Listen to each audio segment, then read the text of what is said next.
The question is that when I make a film, I take a jump into something I'm interested in. In this case, the film, I was interested in show business, and I was interested in gambling, and I was interested in love, and I was interested in fantasy, and I was interested in music. Those are the things I worked with in my film. And I'm very proud of it. And I imagine that years from now, just as with my other films, people will see something in it because it's an original work.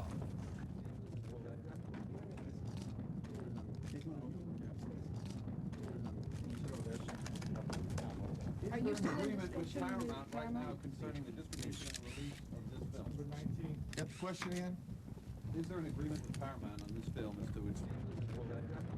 The thing with Paramount is in a tricky situation, so I don't really know what's going to happen. Depends on the real reaction of the people to the film. But will it be commercially successful? Well, I mean, how do I know?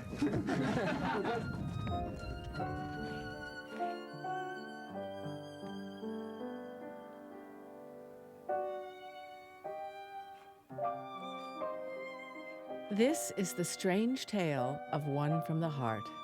A simple love story meant to be a small film. All right, tomorrow we start on a new project. The first of many to be made in Francis Coppola's brand new Zoetrope Studios in Hollywood.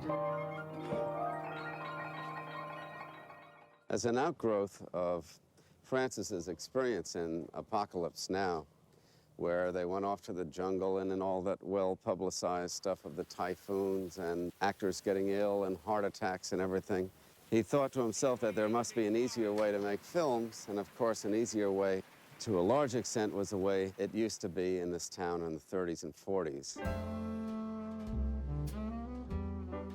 Hollywood General was the old name of a storied movie studio right in the heart of Hollywood.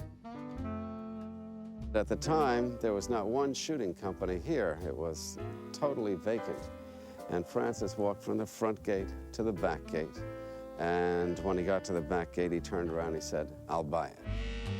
He immediately moved Zoetrope, which was his studio up in San Francisco, he moved Zoetrope onto the lot of Hollywood General. And overnight, this became the kind of hip place in Hollywood. It was very funny. My feeling is that my own work, certainly, and and some of the work of other people that I know, is moving more into the area where you can really control the elements of the drama. So that rather than go sit on some street corner for 5 hours waiting for the light to be right and having to go change all the parking meters because they're of the wrong era, that I want to operate in a kind of new kind of cinema that's a more theatrical cinema, and be able to control the elements of the film, both in image and sound. And by doing that, you need a theater, you need a factory, you need a stage, a dream factory, a place that you can really attempt to do production on a level that I think we were capable, had the energy and the imagination to do. Well, let's go for a great one. What the hell? So this is really two stories. One from the Heart was supposed to be a light, romantic comedy. Everything Apocalypse Now wasn't. Francis made it as an antidote to the heaviness of Apocalypse Now. Sure. There's something to take them into the personal. But it's also the story of a place, a real place, at 1040 North Las Palmas Avenue. And it was a place in the mind of Francis Coppola.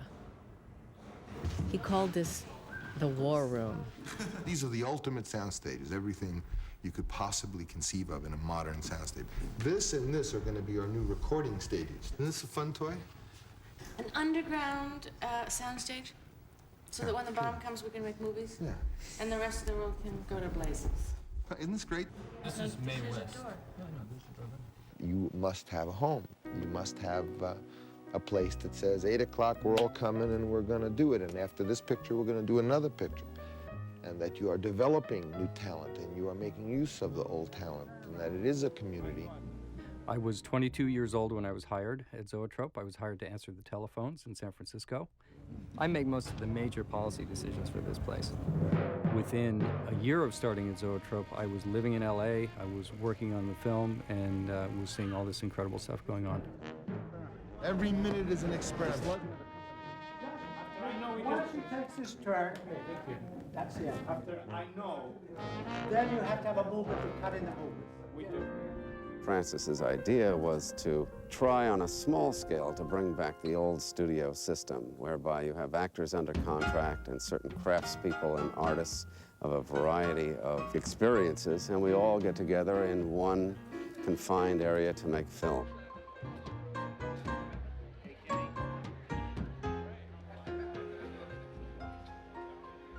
I want to talk a little bit about this distinction is when you do something new or when you do something a little different from what you're used to, you never know exactly how to do it. You kind of discover it as you work on it, and it tells you how to do it. So you might say, well, God, I mean, I got this I got to get accomplished. I need to know how many inches that is. And to that, Vittorio always said to me, step by step. And I think that's the motto of this production of One from the Heart, is that we have to do it step by step. Francis wanted to put together a repertory company of actors whom he had under contract to the studio and could use in any of his movies. I think it's a great idea. The repertory company and the studio, and trying to make the studio like it was back in the 40s, and that we could make the movie business into a profitable thing again and make it fun. His ideas range from logical to illogical, as usual. But this thing about the repertory company, I think it's great. Francis could feel as if he had a troupe of people who he could work with, he could rehearse, he could use them at any time, they would be part of the family. You know, he had an idea. He said, I'd like to have a 4-day week at the studio. And on the 5th day, I have all the people that I've hired come here with their families and work on the projects that they like. If you can do as much in 4 days as you can do in 5, then you can have the 4-day week. I want the 4-day week. He had an apprentice program for young kids. These young kids would walk around the lot and observe what was going on. You really are the future. And in our relationship with Zoetrope, we're going to treat you as that. What do you think of this? It's pretty radical. I think it's neat, though, because I'm going to be a director when I grow up. Yeah, me too. I'm going to make studios called Angelo's Studios. It sounds Italian, but it's Greek. I think the apprentices were there during the prep period. Your light has been extinguished, sort of. And when he comes along, you have to have, like, the new, maybe you could light the candle to show that, you know, that new hope is springing. This is good. He's saying simplify. That makes sense. As a place to work and a place to be, Zoetrope traditionally had always been this amazing place because Francis always viewed his company as kind of like a big family, and there was a really great open communal atmosphere. When you were an employee at Zoetrope at that time, you felt as if the entire company was open to you. You could go hang out in the room when Francis and his people were discussing how they're going to be shooting scenes and what they were planning on doing. That was a good take. Francis build all these kind of things. They do one negative, just full it, that's it. Nobody was told, no, you can't do this, you can't go there. It was basically, if you get your job done, you're free to partake in all the other stuff that's here. No, he's right. Studio is an opportunity for me to be involved with these kinds of people, and that's nourishing to me. That makes me feel good. That makes me get ideas. So I think that approach to film is essential. Really does, son. You been reading that Hitchcock book again? Yes. Go to your room. Drop it, honey. Shake it off. Because we're into another thing here. Go to your room.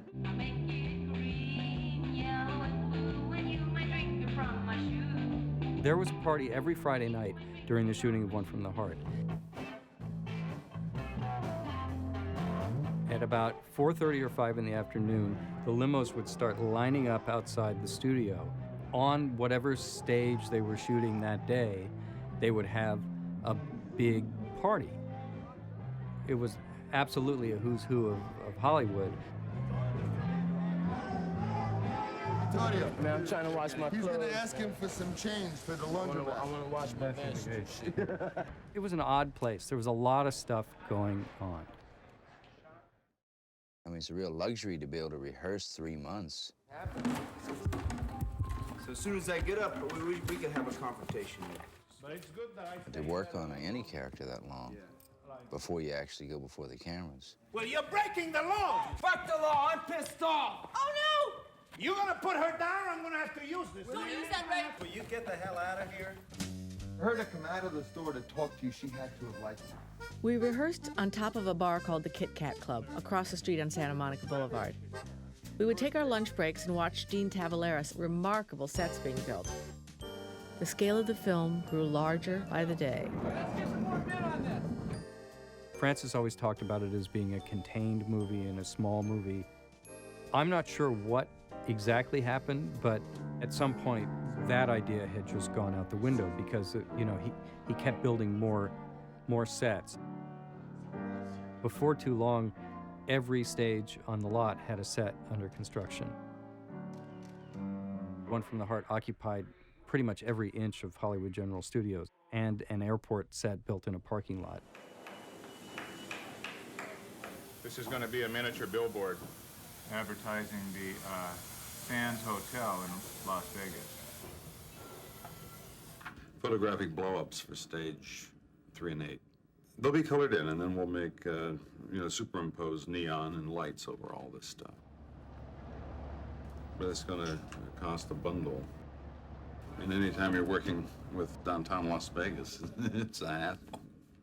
All that neon. It's a neon cake. Wait a minute.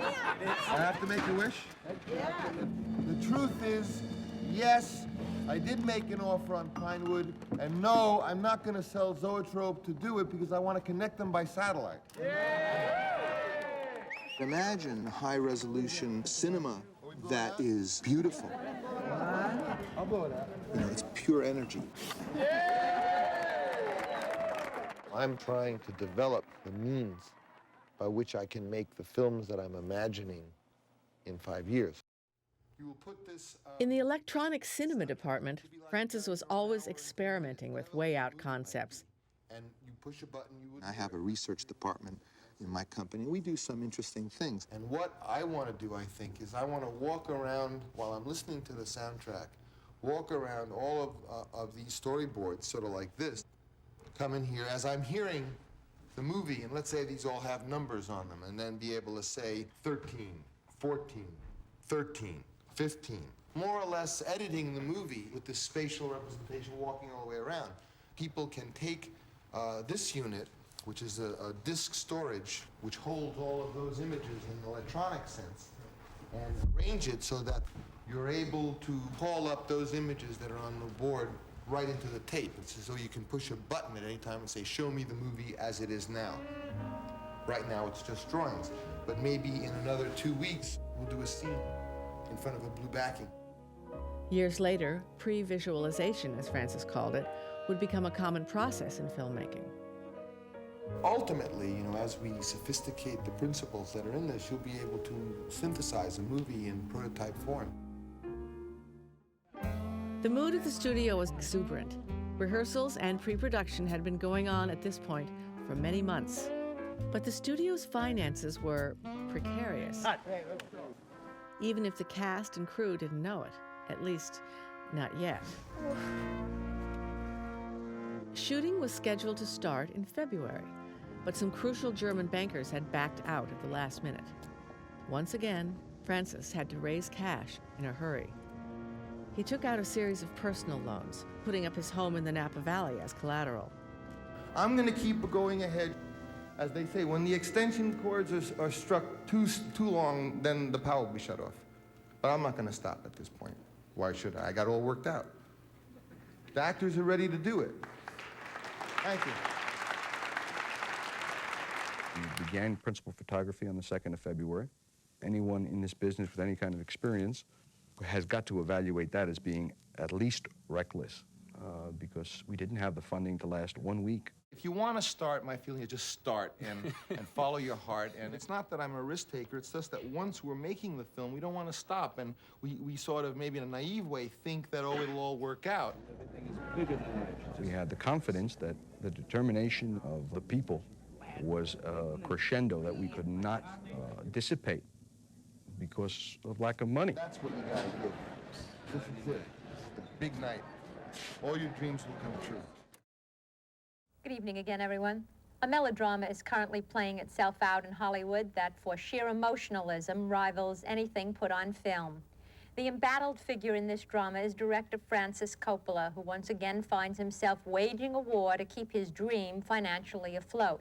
2 years ago, Coppola took over a run-down lot and turned it into a viable company that boasted the kind of employee loyalty that hasn't been seen in Hollywood since the heyday of the studio system. I think the staff, and people in the art department and other places were more or less requested to work on half an hour. I felt that we should explain to everybody involved, the Zoetrope direct people, the Hollywood General people, as well as the production people, that we weren't going to make the payroll, and it was Thursday. You can possibly manage 50% of your salary for a 2-week period, maybe a 3-week period, or maybe a 1-week period. It's worth hanging on.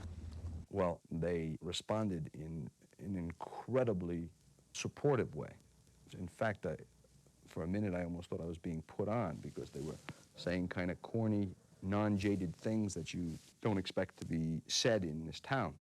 All non-union workers on Francis Ford Coppola's financially troubled $23 million epic One from the Heart agreed in a meeting tonight to take a 50% pay cut to give the movie a chance at completion. Thanks for your cooperation, and thanks very much for supporting what we're trying to do.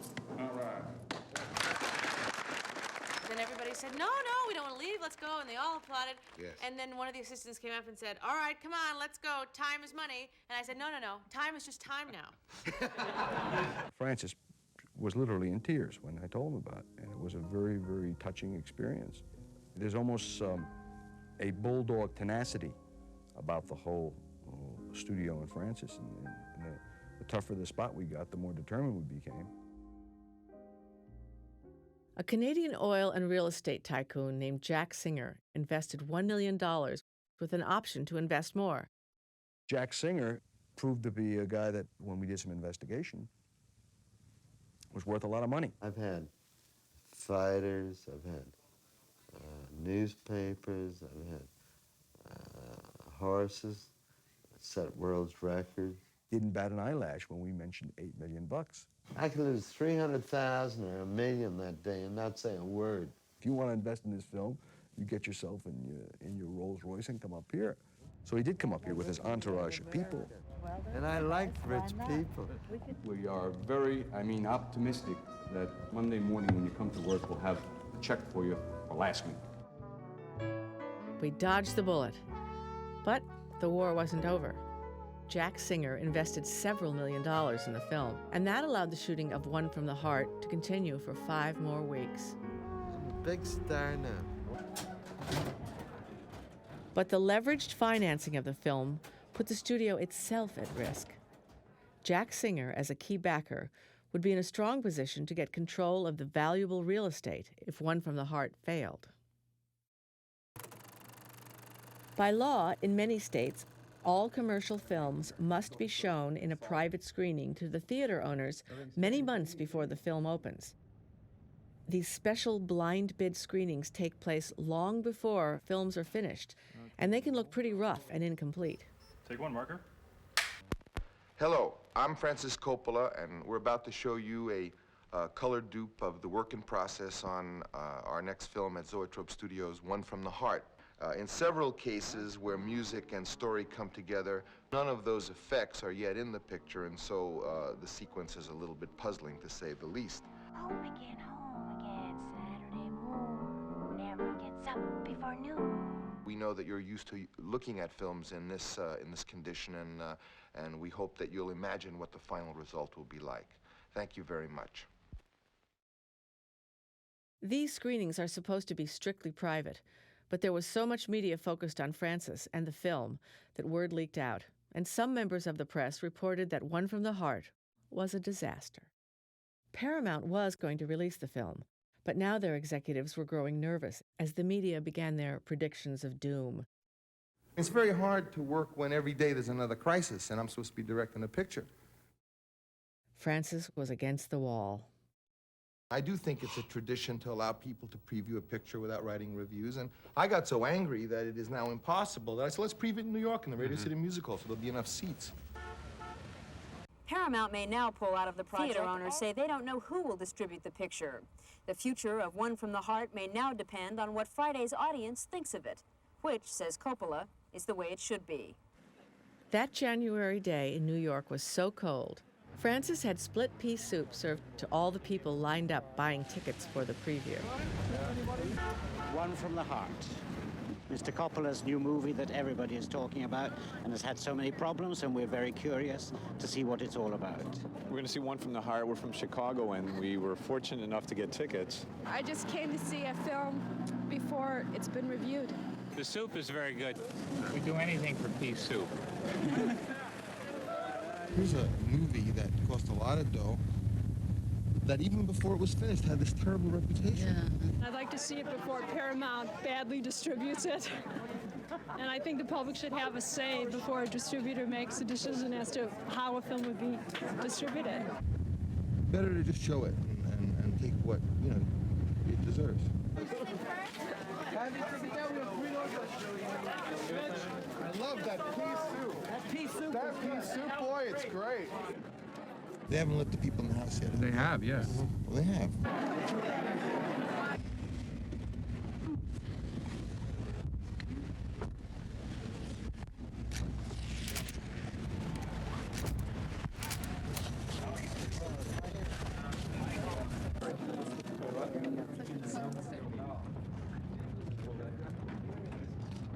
What we're talking about, I suppose, is what the reaction of the audience was to the picture. I feel so mixed about it. I think it's really good, but I know it won't be well received. I thought the story was banal and very boring.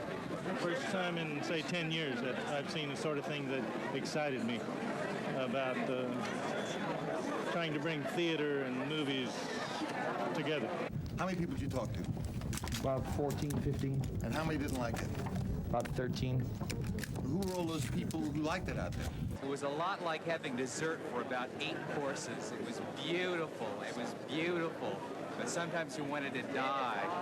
I thought it was a beautiful looking movie, but I thought that it lacked emotional impact. Well, we're going to the party. If this film doesn't succeed, will the studio stay viable? Will it be alive? No. No. Everything rides on the success of this film? Yes. I think it's partly taking risks like this to create some excitement. You may not have been excited, but maybe someone else was. I don't know, but it was something. In my experience, the press, loves to build people up, and then they love to take them down.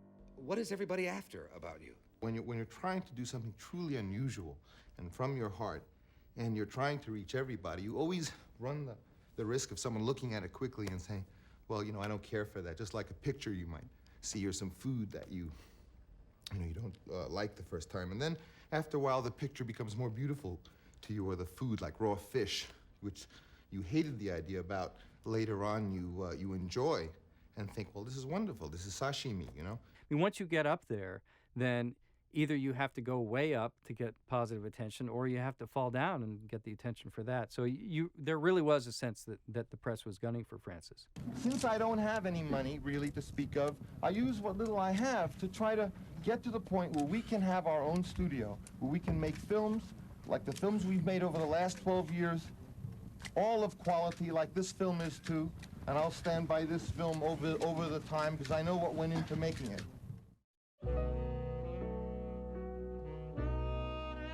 The deal between Paramount and Zoetrope Studios had disintegrated. Columbia, a new distributor, released the film in 41 theaters on February 11, 1982. But the film had been mortally wounded by all of the bad press and premature reviews. In the first few weeks, the $28 million film grossed only $804,000. Francis Coppola decided to pull the film out of distribution unilaterally. At that point, we thought, well, if the future of the studio is linked to the success of One from the Heart and the movie's not going to do well, then maybe this whole place is going to collapse.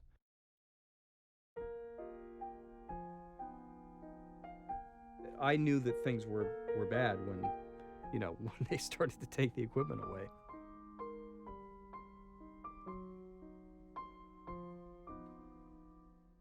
Filmmaker Francis Ford Coppola, who has been associated with some of the motion picture industry's biggest winners, is in need of cash right now, so he has put his Zoetrope studio up for sale.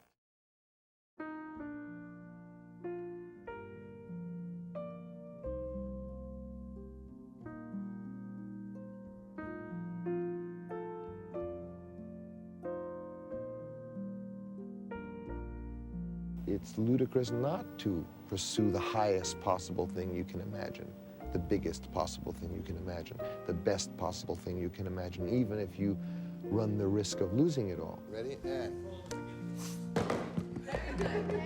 One more shot. It's out of my hands, guys. Wait a minute. Where you go? Where you go? Where you go? If you don't pursue it, you've lost it anyway, so you can't lose. The huge debts from One from the Heart needed to be repaid, and Francis Coppola went to work for the studios, turning out 7 films in 7 years.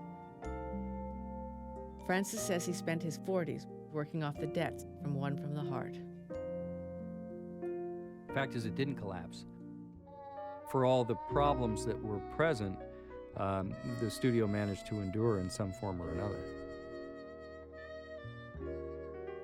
After Francis Coppola's Hollywood studio was sold and the assets were auctioned off, Francis moved Zoetrope back to its bohemian roots in San Francisco. Jack Singer did end up taking control of Hollywood General Studios, and his family continues to operate the facility today. In the 80s and 90s, music videos shared the stages with game shows. The technical innovations Francis first envisioned at the Hollywood General Zoetrope lot were gradually improved and perfected as Francis continued his earnest but scaled-down experiments in the electronic cinema. You, at 13, 14, 15, are going to witness the communications revolution. Today, the experiment continues. We're on an adventure. Probably will be on an adventure, certainly I think I will be on all my life. And now the company and the studio takes on a different complexion, but it's the same idea, I think.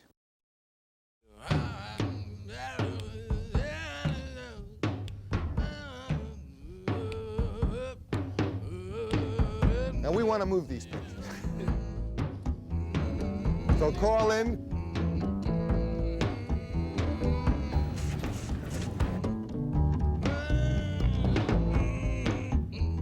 It's a big mess.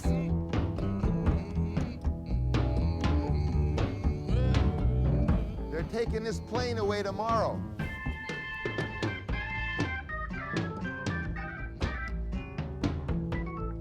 Makes you sad.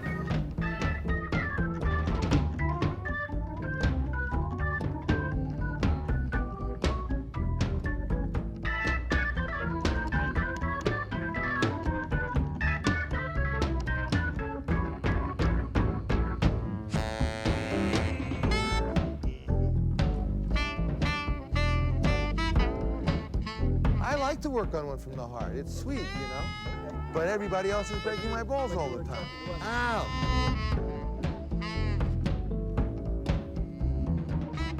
Did you get paid today? Yes. Congratulations.